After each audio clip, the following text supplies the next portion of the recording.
Welcome back to my channel.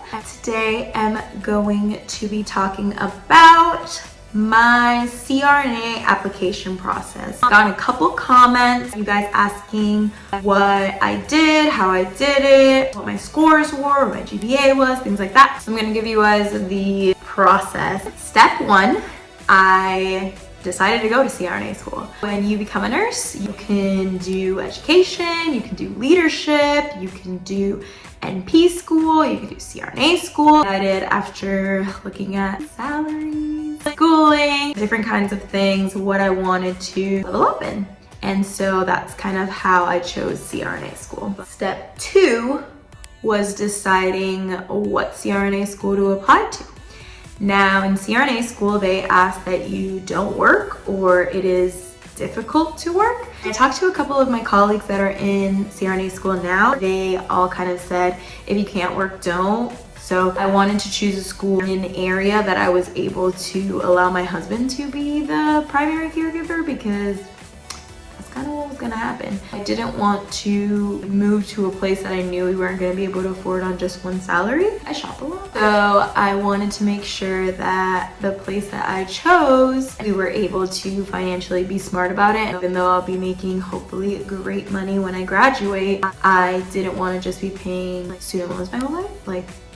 No. I chose a school in an area that his parents live. We asked them beforehand if we could just move and live with them until we either A, figured it out, or B, I finished the program. Of course, they said yes. That's kind of how I decided my schooling. Some people choose the school based off like notability, notoriety, probability, whatever that word is, that word. I didn't really care about that. I'm using the same books as everybody else. There's no rationale why I shouldn't be able to be just as good as someone who went to like Duke. The only thing I was really concerned about was not having a financial burden. I didn't want that to be an added stress when school's already stressful enough. I wouldn't recommend not applying to multiple schools, but for me it was kind of, if this is the path that God wants me to take, it's all or nothing. Obviously this is a God-given path. Step 2A is prereqs. High school is kind of vague, very low-key. Definitely reach out to someone who's already been through it. I remember asking my friend who had just gotten into CRNA school, shout out to you girl, he was helping me a lot, like applying to the program. Take your CCR. Take your CCR. So I did not take my CCR. I didn't. I just didn't. And then I got accepted, and then I was like, oh, they didn't put it on my little like need to do, so I was like, don't need to do it. But I would highly suggest you do. Really pay attention to what school you're going to, because if you're trying to go to like some really high-end school or a very that word again, notability,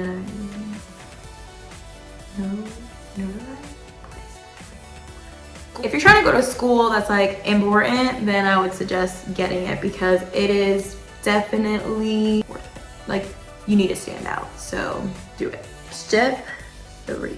A GRE is kind of like the SATs for graduate school. It's an English portion, a math portion, and a writing portion. You do math, English, and then you write your essays. I had to take my GRE in the middle of a pandemic. I was so nervous. I almost cried before. I had my husband pray with me on the phone before I went in. I was like literally in tears. I was so nervous. I hated it.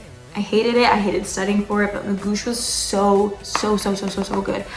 Listen, this is not sponsored. I got like 20 people watching me. I'm not sponsored. But if you are studying for your GRE, no matter what program you need your GRE for, you need to download the app Magoosh. It's free. Why would you not take it? It's free. They literally go through like A to Z in math and A to Z in English portions. I was watching these videos at work on my break, at work on downtime. These videos, I can't even speak enough about them. I can't remember my scores exactly. It was literally whatever number was what they required you. That's the number that I got on my thing. Whew, my eyelash. Step 4. We have a program. It's basically a broad program where you sign up, you tell them what program you're applying for, and they tell you all the things you need, and then they submit it to the school. You only apply to the school as a grad student, but all your transcripts and everything else, the program submits it. Does that make sense? I'm gonna talk about the resume. If you did something once, put it on there. Especially anything with drips, titrating drips, monitoring, giving blood. All of those things are really important because it's basically what you're doing in the OR. You a bad bit, okay? You bad. You freaking worked hard. You need to like fluff yourself up, girl. You are amazing. So you need to write that in your resume. There is so much out there to help you make a better resume that there's no reason why your resume should be trash, to be honest. I asked other people for their resumes so I could review it, see if I was missing anything, especially people that worked in the NICU with me. There's a CRNA on Instagram that I follow, and she does literally interviews and resume building. There's just too much out there for you to like have a crappy resume, so you better get it together. My GPA was 3.6.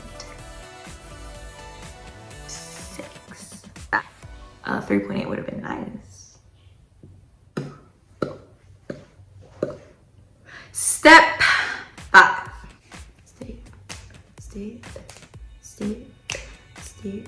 Recommendation letters. If you're not friends with your doctors at your unit, you need to make some doctor friends. You need to make some friends with a little PhD at the end of their name. You need a recommendation letter from a peer, from your manager. I don't know why I did that because it actually needs to be your manager, and a professor you have. The peer I asked was a physician. The name physician is going to rank higher, so I asked a physician to do my recommendation letter. I asked obviously my manager, and then I asked Dr. Stella. Thank you so much, Dr. Stella. It had been years since I talked to her, and she was so excited for me when I told her I was applying, and she's still the greatest, and she's so quirky, and I love her. And anyway, thanks Dr. Stella, thank you Taylor, and thank you Dr. Q for writing my recommendation letters. Point being, try to get as many MDs on that list as you can. I think that really changed the game than having just my nurse friend write me a review.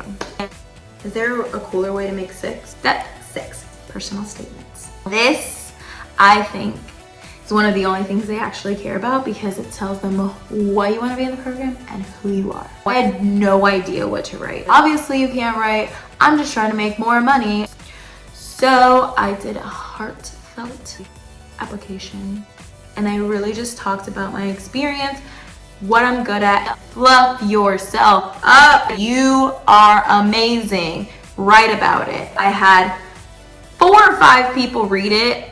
Did I take every single critique? No. I had like other people outside of the field read it. That was so important. So really spend a lot of time thinking about what you want them to walk away with reading that, other than I want to get into your program. And my last step before I got accepted, so I turned all of this in. I figured we're on the right track here. I waited.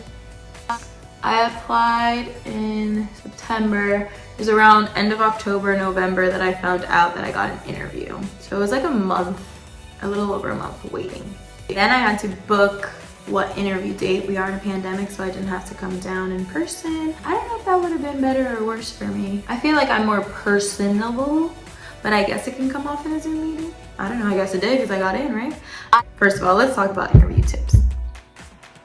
Buy a new outfit. My daddy's house. So I had to move locations because my father-in-law came, and y'all know how I feel about talking like to the camera in public. We're gonna struggle. And I don't like this angle. You can see my little laundry, but we're not gonna talk about it. What was I gonna say? We're gonna talk about interview tips because that was my last topic. First off, I said buy the new outfit and make sure you look fashionable.